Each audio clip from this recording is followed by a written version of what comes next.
Hello, everyone. My name is Jim Shrimp, and today I'm going to be making a monster for a D&D encounter that I will probably, most likely, hopefully, run during the campaign I am doing with my friends right now. I will admit that most of the things we do go off the rails, but at the current moment, they are traveling from a small village to a city in a very dense forest populated by elves and fey creatures. And unbeknownst to them, these forests are actually somewhat infected by fey magic because of a rift between the material world and the fey world. And so I'm going to be making a plausible creature for them to randomly encounter. But I'm going to have to, I guess, hmm, infect it with fey magic in some sort of special way to make this encounter special, I guess. Make it stick out, make it last, make them remember it. I am using Homebrewery, of course, one of my favorites. Very fun. It looks like, professional D&D. And so, my first thought when I'm thinking animals in an elven forest, I think an owlbear. So, I'm going to look up an owlbear stat block real quick. And now all of my players, there's actually 6 of them. Um, they're all level 4 right now. And the thing is, well, an owlbear is only challenge level 3, which means my players are going to be this is going to be way too easy of a fight for them, of course. Challenge levels are made for groups of 4, right? So, like a challenge level 1 is for 4 level 1 players, right? And this means 4 level 3, but I have 6 actually level 4 players. Um, so I'm just gonna kind of copy this over. If y'all give me a minute to copy over the information real quick.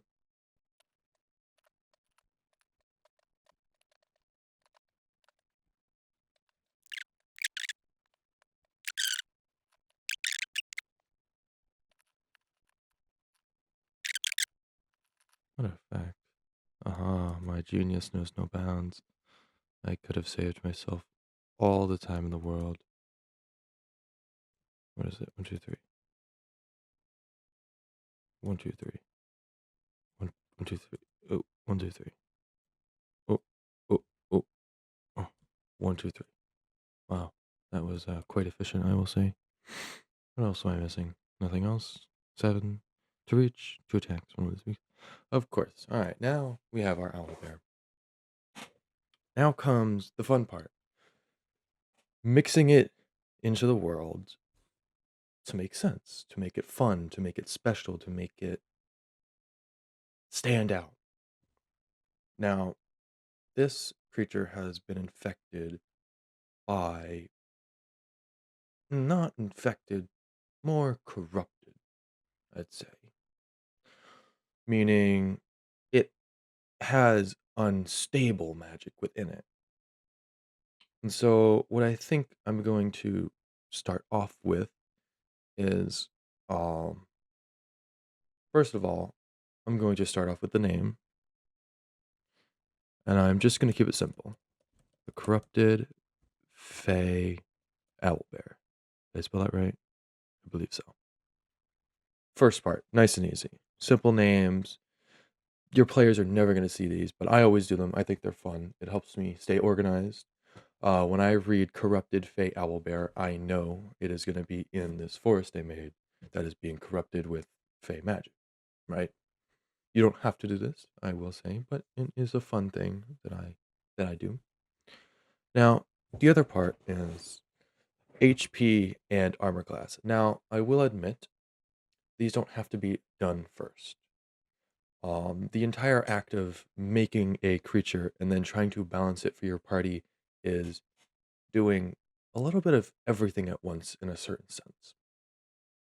Because I might make the armor here, let's say I'm going to make it 16. And my reasoning is it's going to be the armor was corrupted and his hide has thickened and it's just a little bit harder to hit him. And on top of that, his HP has also gone up to 93. He's gained a lot of weight and a lot of mass and bulk, and the creature is just now bigger and stronger. And on top of that, I will also increase move distance another 20 feet. Now, this all is fine, and as long as you have reasoning for it and it makes sense, do it, as long as it makes sense to yourself, I'd say. But here's the thing. I can do this, but then later on, if I go, oh, actually, I want it to have 3 attacks, and I'm going to take the beak, and what I'm going to do is actually it's going to be 2d10, and I'm also going to add, I don't know, 3d6 psych damage. Well, that's a little much, is it not? I mean, let's think about this. You just raised its HP by what? 40 points? And now you're giving it a big boost of damage.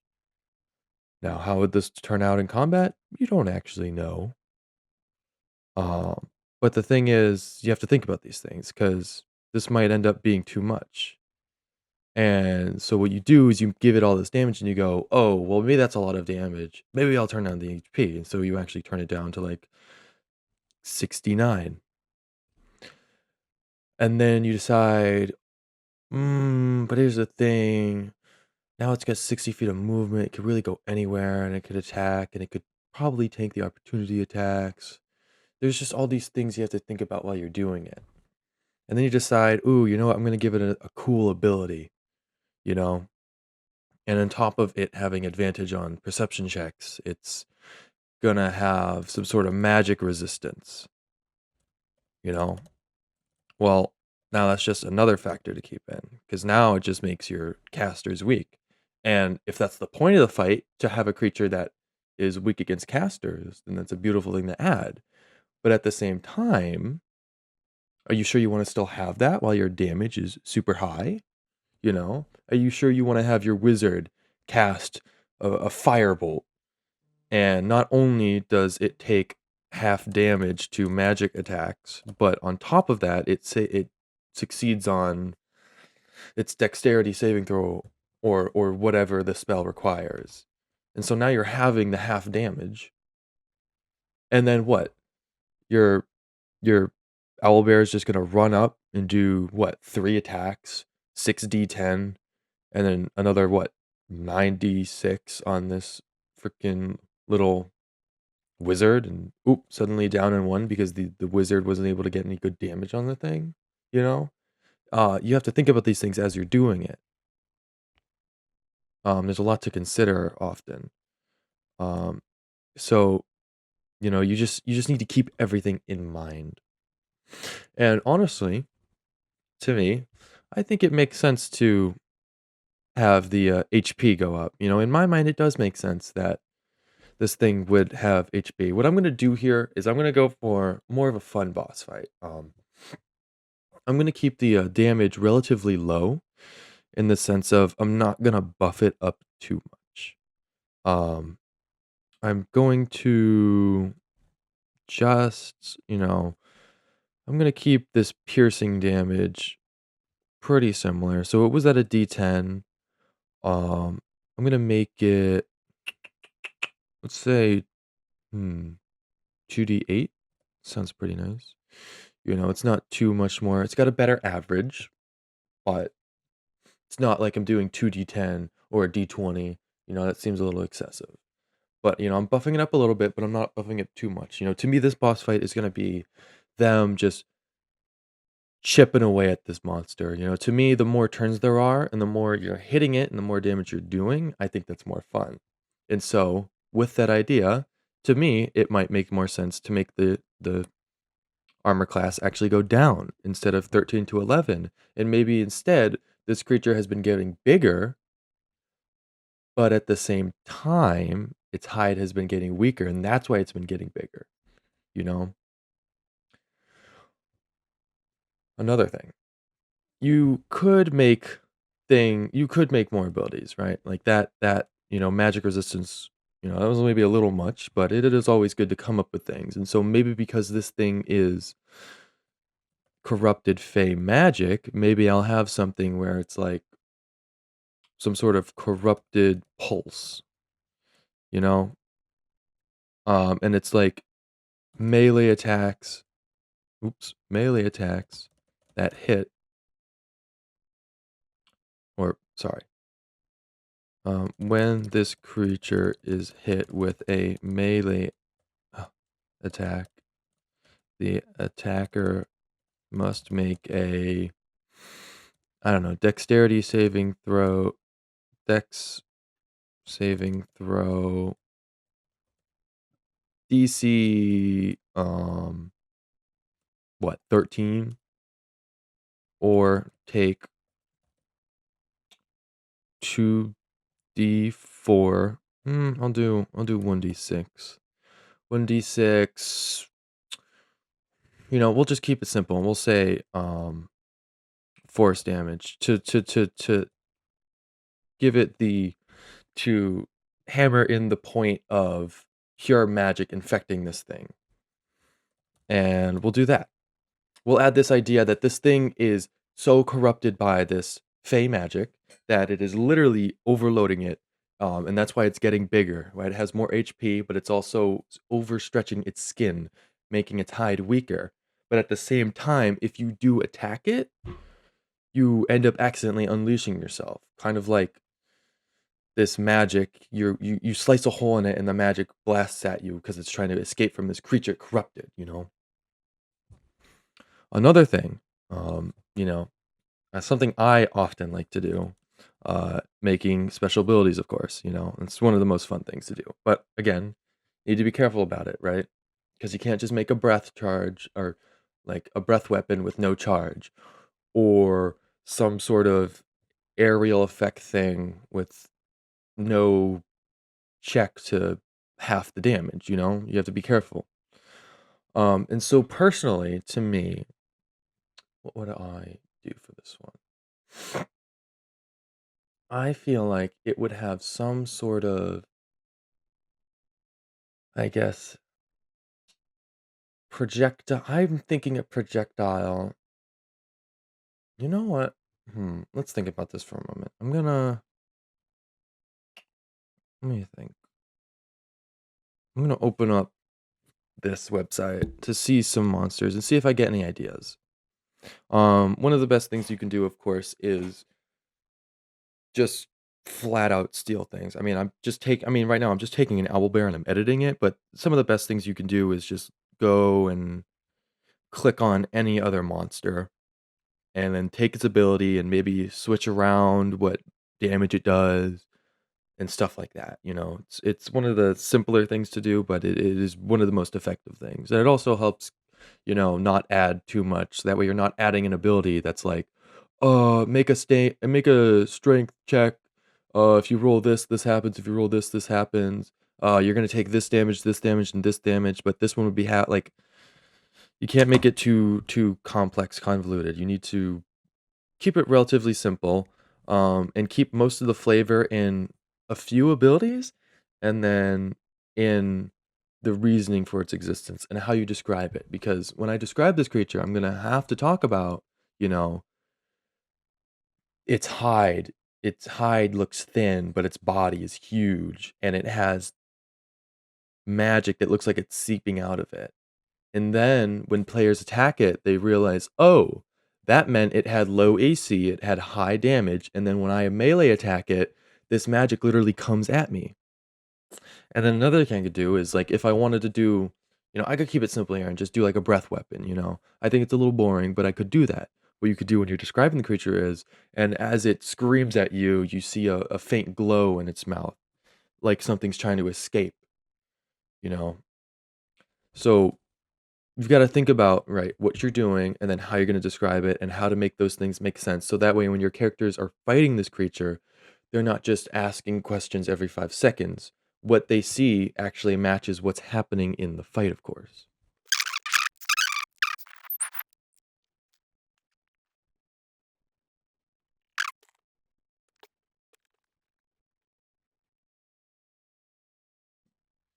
Now, I'm just gonna tell you this because, it's in my mind and I'm thinking about it. Um, it's not super important, but I just want to let you know, like, sort of the thought process going through my mind right now. Now, I'm just kind of looking at monsters at whim. I'm just looking at whatever name stands out to me and then clicking on it. Um, but I've also been thinking about, like, well, I've been thinking about breath weapons for a while, and I was thinking about maybe I could add a spell, right? But here's the thing. When I was thinking about that, I was thinking about something super complex. Like, you know what? I'm going to have this breath weapon happen.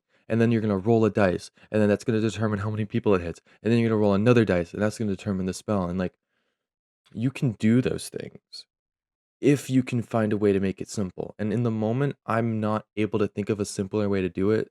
And if you can't, then in the most simple sense, just don't do it.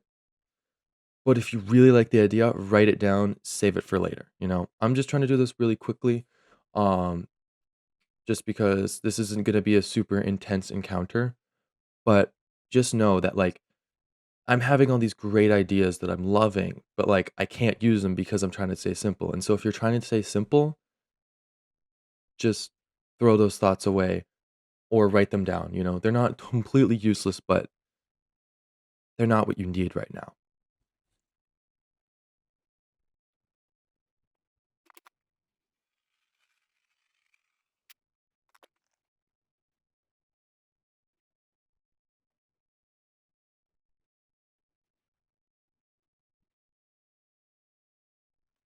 Ah, here's an idea. Now, I will admit, I did look up Fey creatures, D&D, just to narrow down my search, because, I am specifically looking for things that relate to Fey. And I found this one creature, the Sea Fury. And I found this one ability, Death Glare. And I'm thinking about it, and I think, you know what? This might actually be an interesting thing to do. Now, I will admit, this is a challenge level 12 creature, so this death glare might be a little bit much, but while I was reading it, I was thinking, oh, Pennywise, the his interesting ability he does to catch his prey. Maybe I could do something similar. And another big thing that is related to the Fae in D&D is that they are known for their charming abilities, their charm magic. So I'm thinking I'm going to come here and I'm going to take this ability and I'm going to call it the charming glare. Let me just format that correct. There we go. And here's how I'm going to write it. I'm just going to move that under so I have it.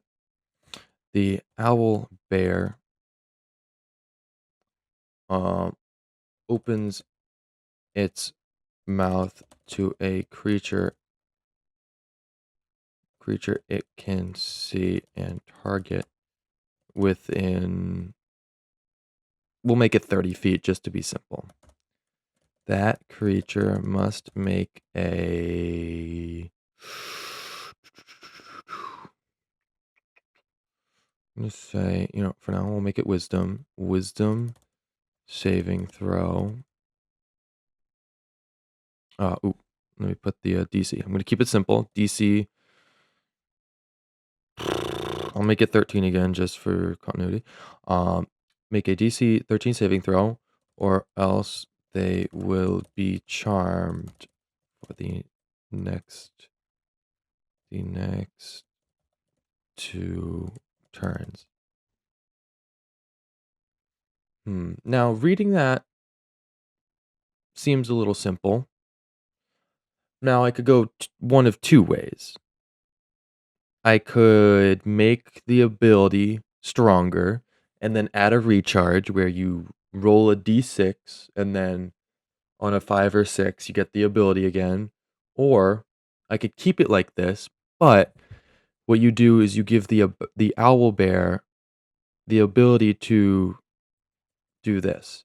Make one attack with its beak, one with its claw, and another with its charming glare. Okay.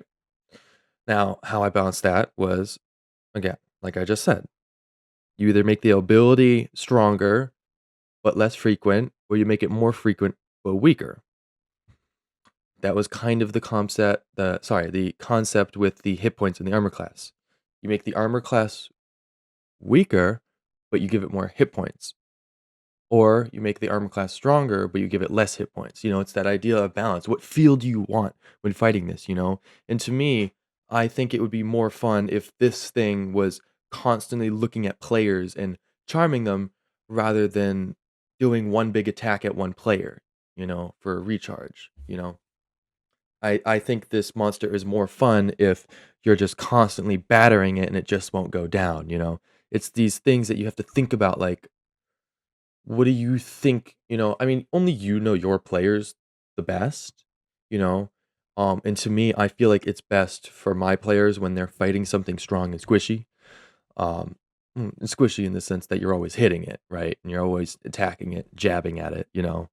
But at the same time, a lot of my guys are melee, and so this corrupted, maybe not corrupted pulse, maybe this corrupted, I'll call it corrupted hide, you know. Um, I feel like it's an interesting way to put an obstacle in the way of my melee users, even though it's not a lot of damage. It's still something annoying that they have to deal with. And the idea is, I'm just giving them an obstacle that they have to try and figure out a way around. Are they just going to keep punching at this thing until it dies or they die? Or are they going to try and find another way? Maybe, build around the wizard, just try to protect them. Maybe build around someone who has a bow, someone who has a special item, something, some sort of plan they can come up with. I'm giving them options and obstacles in the way for them so that way it's not just, oh, here's a big owl bear, let's fight it. No, it's, oh, this is an owl bear that when specifically half the party fights it, they start getting injured. But for the other half of the party, they seem to be doing well. So let's build around them. But oh, wait, they also have this ability. So let's be a little careful about that. Like for me, it's easy to get hit by this glare, but for you, it's not. Like it's these things that you have to consider, like what could happen in the fight, you know? I mean, I could just sit here and say, "Oh, I'm gonna give it 16 armor class, 90 hit points. I'm gonna make the big charming glare do 20 damage if they are charmed, and make the attacks do way more damage." Like, I could sit here and do that, and think it's all fun and games. And then guess what? You know what? You go into the counter, and all of a sudden you have a TPK in your hands. Like that's how it happened. It's because the creator of the game, or not the creator of the game, sorry, the DM of the campaign just doesn't consider the players. They don't consider what their players actually do, you know? And now, so I know that like my players, right, half of them are ranged, and then half of them are melee. Or yeah, it's something around that. But then one of them's like half melee, half range. It's weird. But like I know that half of them are melee and half of them are ranged. So what they're gonna have to do now when they fight this is those that are melee are gonna have to be careful about how they attack. And then if they're having trouble with that, find a way to build around their other teammates who are probably gonna be more targeted by this thing, but are also gonna be like the stronger characters in this fight. Um Now, look, once you have it at, I would say, this point, this is this is pretty good for a simple encounter. There's a lot of rough stuff, there's some wording I could fix, some things I could do, maybe I'll push it down to 2 attacks instead of 3. But that comes from just a lot of, you know, thinking about it. You don't wanna just stand here and stare at it. Make this and then move on. Go work on your story. Go work on an NPC. Go work on this. And while you're doing that, you're gonna go, "Oh, you know what? I could do this, or I could do that." Or maybe you're talking with one of your players and they say something, you go, "Okay, you know what? Maybe I'm gonna put the HP down and the armor class up." Or maybe, "Ooh, I could add this ability because that would add something interesting that I think this player would specifically like." there's all these things that you can't do this in one sitting. You can get almost 90% of it done, but the other 10% is gonna take way more time, you know?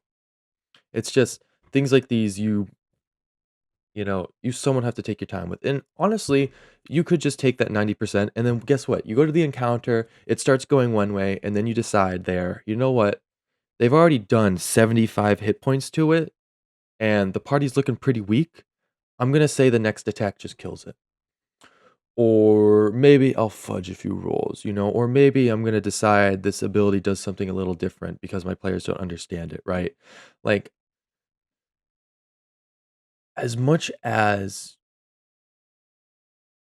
you try to use it the way you built it, if you don't have the time, you can just do it in the moment. That's like a lot of what DMs do when they're playing. There's a lot of improvisation, there's a lot of decision making at the last second. And honestly, the only reason you would ever do that final 10% is because you're someone like me that's constantly thinking about these things, constantly thinking about the encounters. Once I'm done with this, I'm probably gonna go work on some minion that they're gonna see in the city, and then I'm gonna work on the minions, and then I'm gonna work on a big boss guy, right? And I'm gonna do the 90% for all of those, and then for like the next day, I'm just gonna think about the 10% for all of them. And then by the time it's the encounter, I have made basically a perfect encounter. But the thing is, you don't necessarily need that. You just need the basic idea. You just need some sort of building block to work off in the moment and riff off of what your players are doing. Uh, I will say, I think this is perfectly fine. Something like this, it's relatively simple. You don't need to have all their stats. You have their strength, dexterity, constitute. Like, if you needed to make a Constitution saving throw, you have that. If you needed to make, I don't know, a stealth check because you just felt like it, you have what you need. Um, there's a lot of stuff that you just don't need to write. You don't need to overload this. I mean, this is a simple encounter. That's all I was doing today, just showing you how how easy it is to just make a simple encounter.